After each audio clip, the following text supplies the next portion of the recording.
Jackson Radio Show.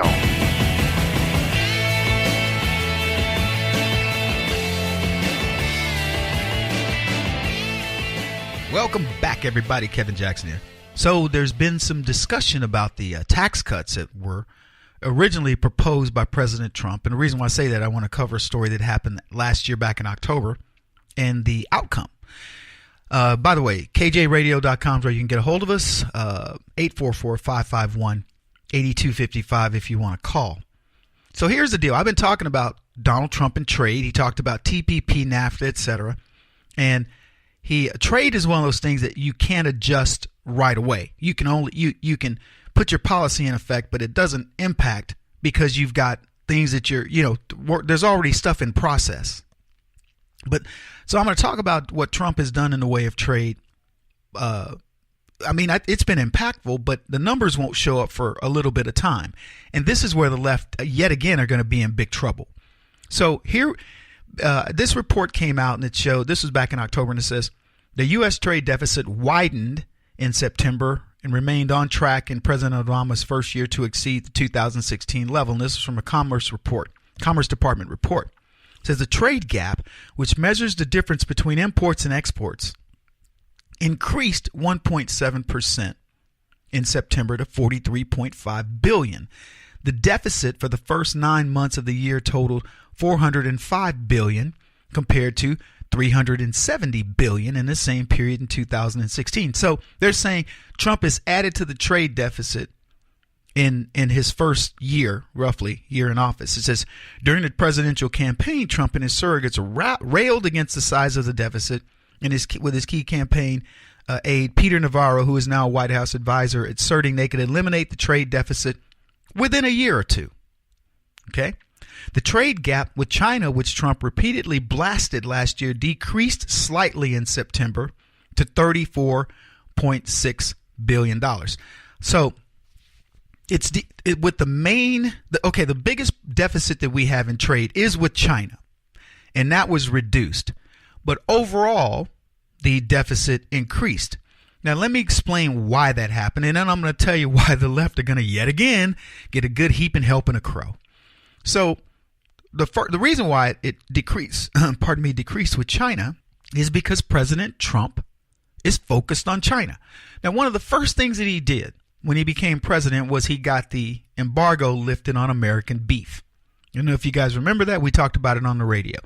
It went with a lot of nobody cared in the media because it was like, they didn't want to give him any credit. The Barack Obama didn't sell American beef to China. They pretended we had mad cow disease, even though it's hardly ever a case in America. I can't even remember the last case of mad cow disease, and they embargoed our beef. So we couldn't ship it.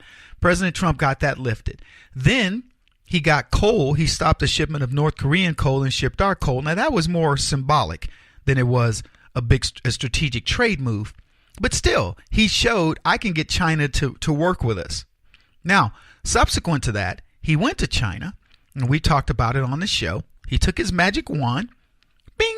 He hit somebody with the hat, the rabbit popped out, and the next thing you know, the rabbit said, "Ni hao, how you doing?" And we ended up getting 183, I believe. What you aren't going to know the number. But 183 or so different products now that can be shipped to China that previously couldn't.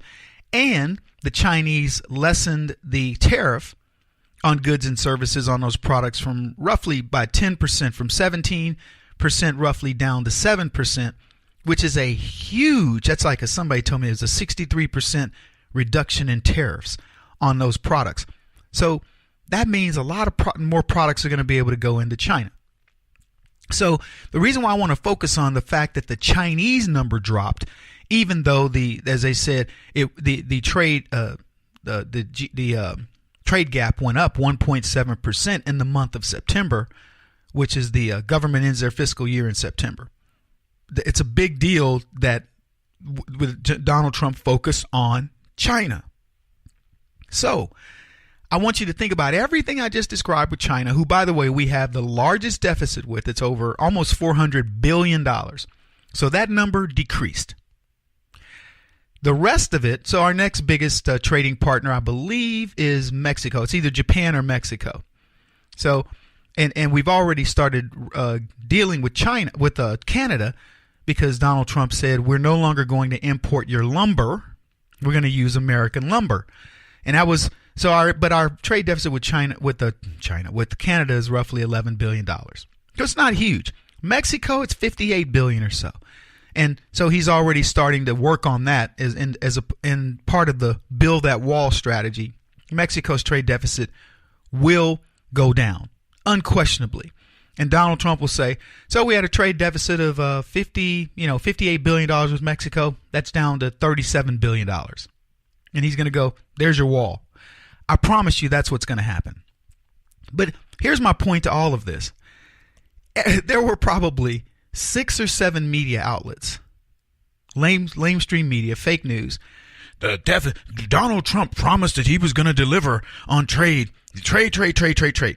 And I'm telling you, go back and look at October of 2017. You'll see article after article written about how much of a failure he was. It didn't happen. Now, as I said, Peter Navarro says it's going to take us a year or two, but we're going to get this trade deficit down. No problem. So he's done. Year one, by the way, when you see October numbers, you're going to start seeing it go down. November numbers, it'll go down. December numbers, it'll go down. By November of 2018, this year, you're going to watch that trade deficit just continue to dwindle. Now the media is not going to report about it. I'm warning you right now. You're going to have to be the Pied Pipers of this, because the media is not going to give Donald Trump any credit. But that number is going to dwindle down, and eventually it's going to be much smaller. Now they're not going to give him any credit unless he makes it zero. But that number, which I think right now we've got a trade deficit of the total is almost $600 billion. And I'm just going from memory on this. You guys can look it up. But it's a significant number. Imagine if we are on equal par trading with people. So that $600 billion that's going out of our economy every year is now staying in. I'm not going to round it up and tell you it's $1 trillion, but it's a lot of money. $600 billion. Think about that, electrifying companies in the United States, into this economy. Because if we don't have a trade deficit, those products, we're shipping equal amounts of products to and fro. That's telling you that $600 billion is now recirculating in the American economy. Trump's counting on, he doesn't have to, but he is counting on that. He's bringing these businesses back into America, manufacturing, reducing the trade deficit by saying, no, you're going to take these. If you're going to do business with us, you're going to take our products. He's going to force these countries to take our products, and it's going to be successful. And the left are so fearful of this.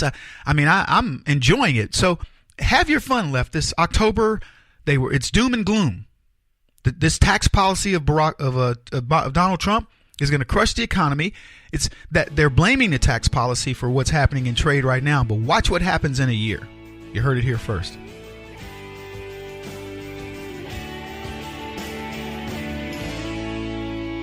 This is the Kevin Jackson Radio Show.